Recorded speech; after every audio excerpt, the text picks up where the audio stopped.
Hey, this is Rich. Welcome back. I just finished my 21st week on Wegovy. I just took my 22nd shot a few minutes ago. So far, so great. Everything's going great.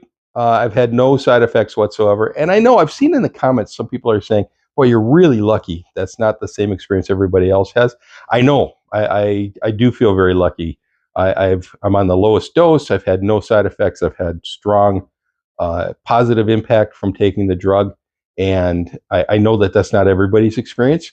And I think we should all be talking about it. We should all be sharing our experiences. And maybe there's secrets. Maybe there's things that you're doing that you could pass along that someone else would say, boy, I could do that too. And maybe it would make it better. So I just do what I can do. And I'm sharing what I do, and I'm sharing the food that I make. And if you look at my shorts on the video, on YouTube, you'll see that I have, I don't know, 60 plus food videos now. Check them out. They're a minute or less long, and they make something delicious.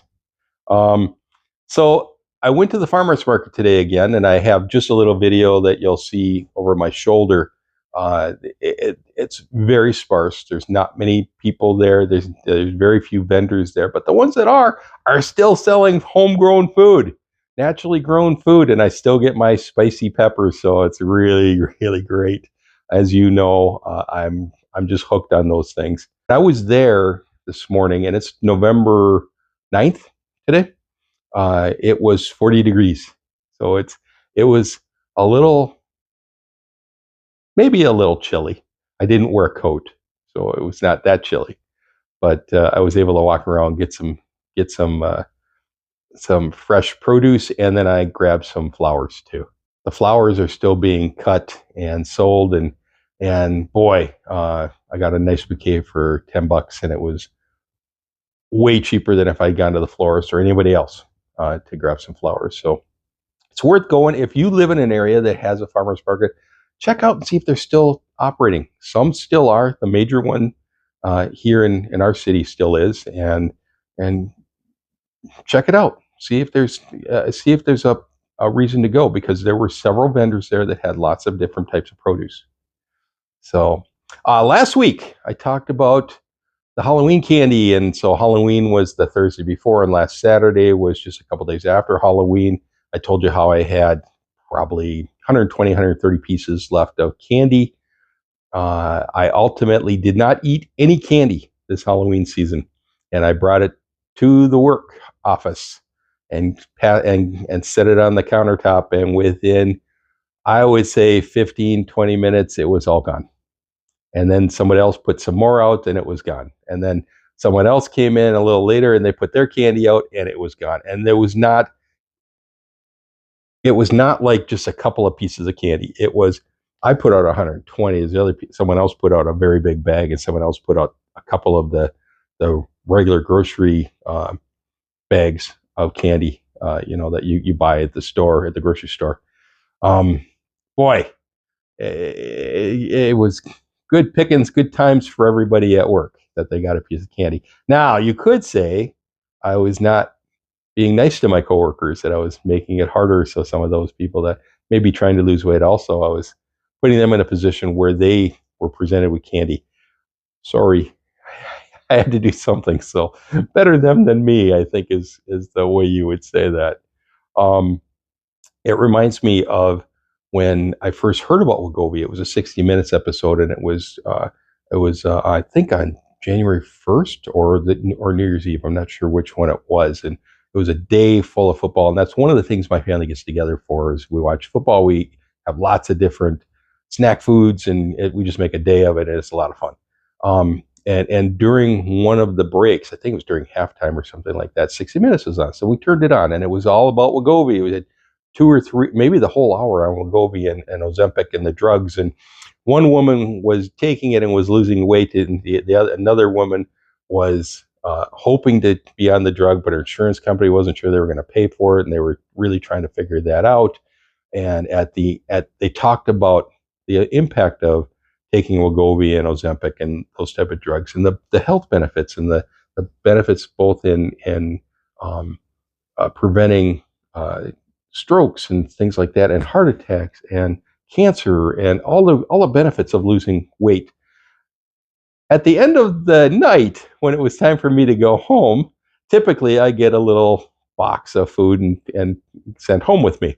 Um, because we watched that episode during the halftime, I got all the food going home. I got more food than you could possibly imagine that I should be going home with. And I thought my sister was crazy like a fox on that one, that she was like, here, you take all the food. I don't want it. So, I can feel my coworker's pain as I'm putting out my candy and saying, here, you eat it. I don't want to eat it. But I'm still going to do that. I'm still going to put out my candy and have you eat it instead of me. Oh well. Monday is Veterans Day. Happy Veterans Day to all the veterans out there. I don't know if you remember this, but the NFL used to charge the military to carry the flag to the center of the field. I kid you not. It was in 2016 that they stopped doing that. That's obscene. And I think we should keep remembering that. If we're going to remember to say thank you for your service, we're going to remember the sacrifice that our veterans are making for us and keeping us safe and allowing us to live the life that we get to live in this country. We should also remember that billionaires who we build stadiums for charged the Pentagon, charged the military money to carry the flag out to the center of the field. And even though they don't do it anymore, they should apologize every year for it. And we should keep bringing it up because eventually they're going to say that's a good idea and they should do it again. We need to keep saying, thank you for your service. And if you're going to do something to hurt the veterans, you're going to do something to hurt the military, we need to remember that too. So NFL owners, don't ever do that again. Just my 2 cents. Now, the other thing is, it gets me really upset, is the NFL dresses up in camouflage, right? They have camouflage jackets and camouflage hats and all that stuff. And it used to get me so angry because our quarterback, Kirk Cousins, who's not here anymore, he was the antithesis of someone that you would think would be in the military, because when he gets rushed, when he's under pressure, when he's being attacked, he freezes. He can't do anything. He's like a third grader. In third grade, you couldn't rush a quarterback because they're third grade. Kirk Cousins, who makes $30 million a year, $27 million a year, whatever he makes, he can't do anything if you rush him either. So, hey, by the way, Atlanta, you have a really good record right now in professional football. You think it's great to have Kirk Cousins? Wait till he's under pressure. Wait till the game's on the line. And you're going to say, what are you doing? Throw the ball. What are you just standing there for? I'll get off of that. It's kind of like the adage that the military folks, the soldiers, tell each other what Army stands for. A recruiter misled you.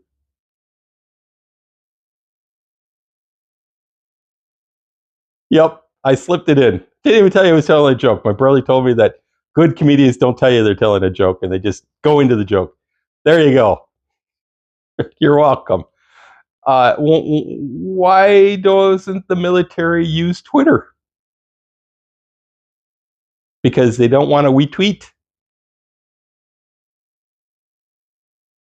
There you go. They're both bad. I don't know if it helped or hurt that I didn't tell you it was a joke. Probably hurt. Oh well. All right. The real reason you're here. I lost another 2 pounds. That brings me to a total of 78 pounds down. I'm not giving it back. I'll see you next week.